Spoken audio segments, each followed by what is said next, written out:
Chapitre 15. Le dieu vampire. Si mon maître avait payé de sa vie notre passage à Todmorden, il n'était pas mort en vain. Conscient de la menace qui pesait sur le comté, je pouvais désormais y faire face. Mais d'abord, je devais récupérer la tête de l'épouvanteur et la brûler pour libérer son âme. Grâce à sa connaissance des entités roumaines, Jude allait peut-être m'y aider. Comment vient-on à bout d'une strigoïca m'enquis-je. J'ai abattu 2 strigoi, mais ils ne sont pas détruits pour autant. Dame Fresque m'a dit que le premier trouverait bientôt un nouvel hôte et reviendrait me traquer. 2? Tu en as tué 2? Mais qui était le premier? Le compagnon de notre ennemi? Bien joué, Tom! S'exclama Jude avec un sourire sinistre. Cosmina est déjà à demi vengée. Il existe plusieurs manières de vaincre Strigoi et Strigoïca, mais aucune n'est définitive. Les décapités ou leur crever l'œil gauche ne réussit qu'à les chasser du corps qui les occupe. L'ail et les roses les repoussent, et bien que le sel ne leur cause guère de dommages, un fossé empli d'eau salée les tient à l'écart. Comme les sorcières d'eau, fis-je remarquer. C'est exact. J'imagine que tu as passé 6 mois éprouvants sous la tutelle de Billerquite. Moi, au bout de 3, j'étais de retour à Chippenden. J'acquiesçai avant d'ajouter tristement. Bill a trouvé la mort en Grèce, tandis qu'il combattait l'obscur. Ah, je ne l'aimais pas beaucoup, mais je suis désolé d'apprendre sa disparition. Le nord du comté va être plus dangereux que jamais à présent. Que sont devenus Griff et Croc? C'étaient de bons chiens, même si Croc, le bien nommé, ne m'appréciait guère. Il m'a mordu au mollet une nuit, j'en porte toujours la cicatrice.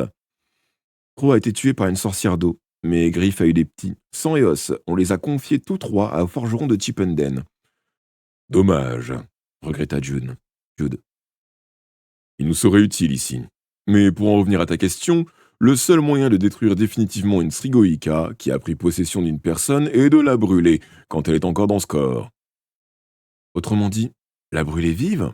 Oui, un Stréogi, un Strigoi, qui s'est emparé d'un mort doit être exposé au soleil. Je veux tout faire pour me racheter. Nous allons maintenant travailler ensemble. Je peux t'enseigner beaucoup de choses sur ces créatures. Tout d'abord, tu n'as rien à craindre des démons que tu as tués. Dès qu'ils sont chassés d'un corps, leur mémoire se désintègre. S'ils en trouvent un nouveau, ils commenceront une nouvelle existence, oubliant Todmorden et leurs précédentes compagnes. Cosmina cherchait à t'effrayer, Tom, c'est tout.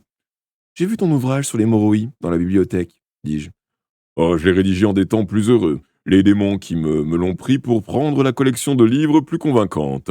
Les lieux habités par un strigoi et une strigoïca sont des illusions créées à partir d'un grimoire. Ce grimoire et mon livre étaient probablement les seuls objets réels sur les étagères. Maintenant, explique-moi pourquoi ils vous ont fait venir ici, Jeanne Grégory et toi. Ils ne m'en ont rien dit. Je lui racontai que nous avions entravé, provisoirement, le malin, et que Grimalkin était chargé de garder sa tête hors de portée des serviteurs de l'obscur. Comme nous étions sous ta conduite, attends. Comme nous étions sous ta conduite, nous sommes venus sans méfiance. Ce n'est qu'après le meurtre de mon maître que la Strigoïca m'a révélé ce qu'elle voulait, ajoutai-je. On l'a obligée à nous attirer ici. Tu m'as dit que ces entités travaillent ensemble. Eh bien, elles ont un but précis. Elles ont tué l'épouvanteur et confiné son âme dans sa tête pour me soumettre à leur volonté. Elles attendent de moi que je leur amène Grimalkin. Alors, elles la tueront et reprendront la tête du malin. Elles peuvent toujours courir. Je vais retrouver la tête de mon maître et la brûler. Ils l'ont sûrement cachée quelque part. On va fouiller la colline et les repères de chacun de ces démons. Désolé, Tom. Ils nous auront repérés avant qu'on ait atteint la première maison.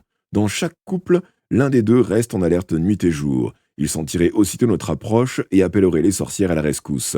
Les sorcières roumaines utilisent la magie animiste. Elles absorbent la force vitale de leurs victimes sans même les toucher. Leur sphère lumineuse serait là en un clin d'œil.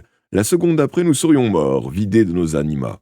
Plus tard, elles les utiliseraient dans des rituels accompagnés d'incantations pour augmenter leur pouvoir. Que pouvons-nous faire alors demandai-je agacé. Il ne m'avait pas appris grand-chose que je ne sache déjà, et je restais déterminé. Je devais libérer l'âme de mon maître. Pour commencer, il faut nous débarrasser des sorcières en les attrapant une à une, poursuivit Jude. Ça nous donnera une chance. Au contraire, les démons femelles, elles dorment le jour et ne sont pas gardées par des sentinelles. C'est le bon moment. Sont-elles plus puissantes que les démons? Oui, sans aucun doute, les morouilles étant les moins redoutables. Tâchons donc de tuer d'abord les sorcières en profitant de leur sommeil. J'ai repéré au moins 4 de leurs demeures pendant que tu dormais. Je suis remonté sur la colline et je les ai indiqués sur ce plan. Sortant mon croquis de ma poche, je le tendis à Jude. Il l'examina quelques instants, puis désigna une marque que j'avais faite. Et ça? C'était une étrange colonne de lumière d'un rouge sombre. Elle partit du sol sous les arbres et s'élevait au dans le ciel. Je n'avais encore jamais rien vu de semblable. Les sorcières sous la forme de sphères papillonnaient tout autour dans une espèce de danse. Puis elles ont disparu comme des flèches. Peu après, le strigoi est venu boire ton sang, et j'ai couru à ton aide. Jude fixa le sol un moment sans rien dire. Il paraissait très affecté, et je vis que ses mains tremblaient. Ça ne va pas? Demandai-je. Antoine Malampi, ce que tu as observé donne à penser que les sorcières tentent de convoquer Siskoi, le plus puissant des anciens dieux roumains. Les épouvanteurs là-bas ont des moyens efficaces pour lutter contre les sorcières, les élémentaux et les démons, mais on est totalement dépourvu face aux dieux vampires. Siskoi. Ce nom me rappelait quelque chose. Une fois de plus, je regrettais de ne pas avoir étudié plus attentivement le bestiaire de l'épouvanteur. Il y faisait référence. Convoquer les anciens dieux dans notre monde est parfois difficile, objectai-je. C'est vrai, et il arrive qu'ils se retournent contre ceux qui les ont appelés. Malheureusement pour nous, Siskoi est différent. Il aime qu'on lui rende un culte et regarde favorablement les fidèles qui lui ouvrent un portail. Les sorcières roumaines peuvent le faire surgir à minuit. La bonne nouvelle, c'est qu'il doit se retirer à l'aube. La mauvaise, c'est que même depuis l'obscur, il est capable d'envoyer son esprit réanimer les morts ou posséder les vivants. Tu crois combattre un strigoi et tu t'aperçois trop tard que la lame d'argent au bout de ton bâton n'a aucun effet sur ton adversaire parce que c'est Siskoi et c'en est fini de toi. Et ça? Dis-je en tirant la lame du destin. Jude siffla entre ses dents et son visage s'illumina. Je peux la regarder? Je lui prêtai l'épée. Alors, c'est avec ça que tu as tué les deux strigoi? Fit-il en examinant le pommeau. Le squelette est habilement sculpté et ses yeux de rubis sont sans prix. Comment es-tu entré en possession d'une telle arme?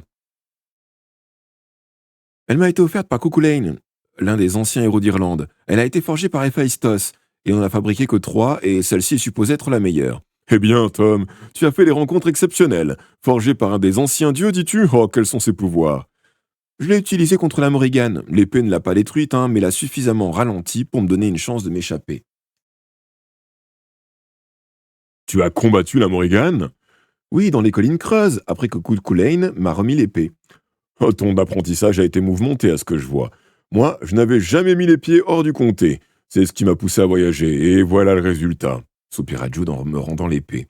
Mais même si cette arme, pouvait blesser Siskoi, tu ne réussirais pas à l'approcher. Les entités vampires sont d'une extrême rapidité, et ce n'est rien en comparaison de la sienne. Tu serais mort avant d'avoir vu le coup arriver. Le don que j'avais de ralentir le temps me permettait peut-être d'atteindre Siskoi. Ça ne signifiait pas pour autant que je l'anéantirais. Les anciens dieux jouissaient de grandes capacités de régénération. Toutefois, je préférais ne pas trop en dire à Jude. Je ne lui parlerai pas non plus du Tranchos. Si les démons s'emparaient à nouveau de lui, il pourrait révéler ce qu'il savait sur moi. Au lieu de ça, je le questionnai. Alors, cette colonne de lumière, qu'est-ce que c'était? Comment les sorcières convoquent-elles Siskoi? Elle crée un puits sanglant, expliqua Jude. Elle cherche d'abord une profonde fissure dans le sol, et en un lieu où la magie noire est particulièrement agissante. Pendant plusieurs semaines, elles y versent du sang et de la viande crue, de préférence des tranches de foie. Cela, combiné avec des noirs sortilèges, génère dans le puits un pouvoir formidable.